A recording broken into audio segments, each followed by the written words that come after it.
दिग्गज अभिनेते अमिताभ बच्चन यांची मध्यवर्ती भूमिका असलेला झुंड चित्रपट देशभर गाजला। नागराज मंजुळे दिग्दर्शित या चित्रपटात मुख्य भूमिकेमुळे प्रसिद्धीच्या झोतात आलेला कुख्यात गुन्हेगार प्रियांशु क्षत्रिय उर्फ बाबू छत्री याचा मंगळवारी रात्री दगडाने ठेचून खून करण्यात आल्याची धक्कादायक माहिती आता समोर आली आहे। त्याच्याच मित्रानं धारदार चाकूने वार करत आधी बाबू छत्रीचा गळा चिरला आणि त्यानंतर रक्तबंबाळ अवस्थेत पडलेल्या बाबूवरती दगडाने ठेचून त्याचा चेहराही विद्रूप केला।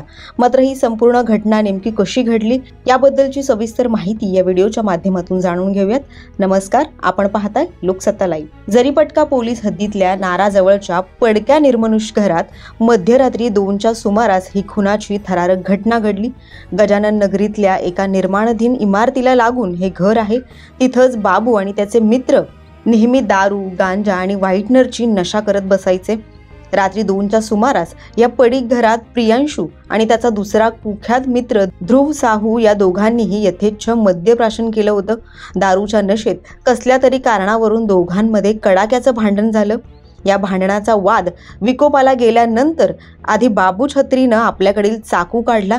त्याचा हा वार चुकवत ध्रुवनं बाबूच्या हातातून चाकू हिसकावला आणि त्याच्याच चाकूनं बाबूवर हल्ला चढवला। ध्रुवनं बाबूच्या गळ्यावरही चाकूचा वार केला।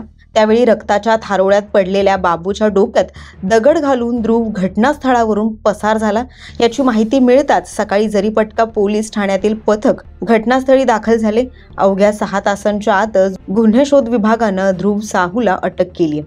गुन्हेगारी प्रवृत्तीच्या प्रियांशु उर्फ बाबू याच्यावर यापूर्वीही विविध पोलीस ठाण्यांतर्गत गंभीर स्वरूपाचे 5 गुन्हे दाखल आहेत। झुंड चित्रपट प्रदर्शित झाल्यानंतरही त्याला मानकापुरातील 5 लाख रुपयांच्या चोरी प्रकरणात पोलिसांनी अटक केली होती। बाबू छत्रीचा खून करणारा ध्रुव साहू याच्या विरोधातही जरीपटका पोलीस ठाण्यात गंभीर स्वरूपाचे गुन्हे दाखल आहेत। दरम्यान नागराज मंजुळे दिग्दर्शित आणि दिग्गज अभिनेते अमिताभ बच्चन यांची भूमिका असलेल्या झुंड चित्रपटाचे नागपुरातल्या गड्डी गोदाम परिसरातील झोपडपट्टीतच चित्रीकरण झालं होतं। या चित्रपटात प्रियांशु क्षत्रियने बाबू नावाचं पात्र साकारलं होतं। त्यानंतरही प्रियांशुच्या गुन्हेगारी वृत्तीत सुधारणा झाली नव्हती। चित्रपट प्रदर्शित झाल्याच्या अगदी काही दिवसातच प्रियांशुला पोलिसांनी 5 लाख रुपयांच्या दागिने चोरी प्रकरणात अटक केली होती। याखेरीज त्याच्याकडून गड्डी गोदाम परिसरातल्या एका कबुतराच्या पेटीतून पोलिसांना चोरीच्या वस्तू सापडल्या होत्या।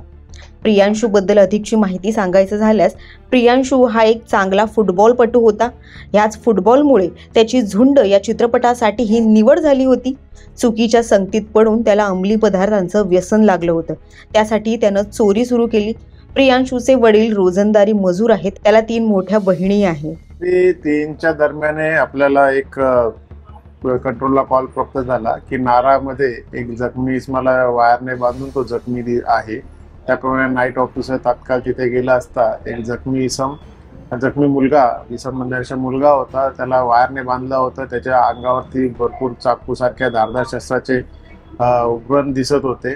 त्यांनी ताबडतोब त्याला तात्काळ गाडीमध्ये टाकून मेयो हॉस्पिटलला रवाना केलं, परंतु त्याला उपचारापूर्वीच तो मयत असल्याचं डॉक्टरांनी घोषित केलं। सदर इसमाची माहिती घेतली असता सदरचा जो मयत आहे तो रेकॉर्डवरील गुन्हेगार प्रियांशु उर्फ बाबू छत्री असल्याचं आमच्या लक्षात आलं।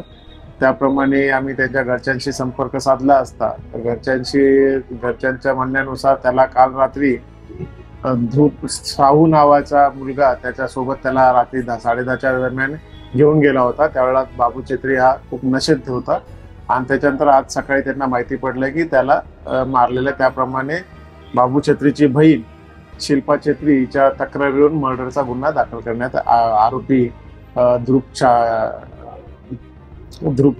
साहू याच्या अगेन्स्ट गुन्हा दाखल करण्यात आलेला आहे। तपास चालू आहे। आरोपी किती याच्यामध्ये सध्या स्थितीत आरोपी एकच दिसून आलेला आहे। पुढे तपास चालू आहे, त्यामध्ये कोण नवीन निष्पन्न झाला तर मृतक जो आहे तो राहणारा मेकोसाबागचा आहे, लुंबिनी नगर मेकोसाबाग जवळचा आहे आणि जो आरोपी आहे तो नारागाव तिथलेच आहे राहणार आहे।